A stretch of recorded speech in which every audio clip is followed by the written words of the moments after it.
afternoon, everyone. So just a little bit of background.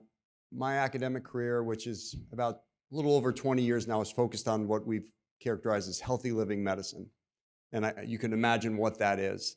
And sad to say, we've realized, and I think most of my colleagues have, that we really haven't made much of a dent in healthy living behaviors on a population level. And so this is going to be the beginning of a new story into exploring why we haven't made a dent and perhaps how we can make a dent. This graphic is something we published a while ago, but it kind of lays out the spectrum of health in relation to chronic disease. And the current healthcare model, so there's a couple of challenges here.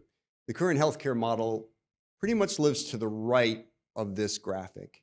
So something bad has to happen before care gets initiated. Risk for chronic disease or an actual chronic disease diagnosis, and then we start to initiate care. To the left of this is more of a proactive, preventative model where healthy living medicine should be implemented. Now, we've known for years that moving more, sitting less, eating healthy, not smoking, getting good sleep are good for you. And so that's not really a surprise. And we've messaged that from public health to individual practitioners, but we still really haven't made that much of an impact. If you look at physical activity over the last decade, for example, the prevalence of inactivity has actually gotten a little bit worse. And so we've known for a while, and we messaged that. So why hasn't it changed?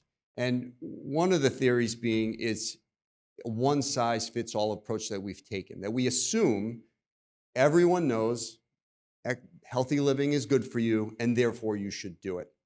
So that kind of leads me into where we are now, or some of the things we're looking at. So to the right of this, Colin Woodard is an American journalist who wrote a book in 2011 called The American Nations. And that model states that we don't just have one culture in the US, but actually 11 culturally distinct regions with very different belief systems.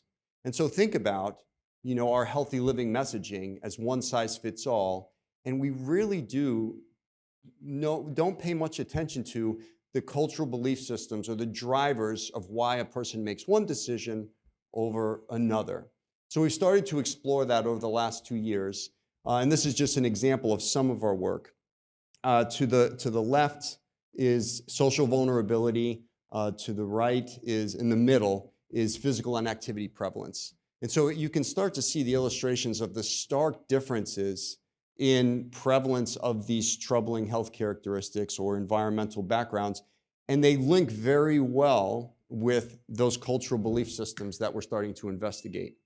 So this last slide, this model, we've come up with an ecologic framework model that looks at these drivers of health. And we actually just finished our AI modeling paper. But we want to move away from starting with health behaviors and then saying, well, this is good for you, therefore you should do it. But why do people actually make the decisions that they do? And so that's where we're starting to look at the cultural background. And we've built kind of a model over the last couple of years. And I'll just finish with that picture in the middle is my dad, who was an immigrant barber, immigrated when he was 27. And he had a very unique, of course, Italian cultural background. But my dad could talk to anyone and resonate with anyone. And I think we've lost some of that ability to talk to each other and figure out how we resonate with one another and therefore how we can affect behavior change. Thank you.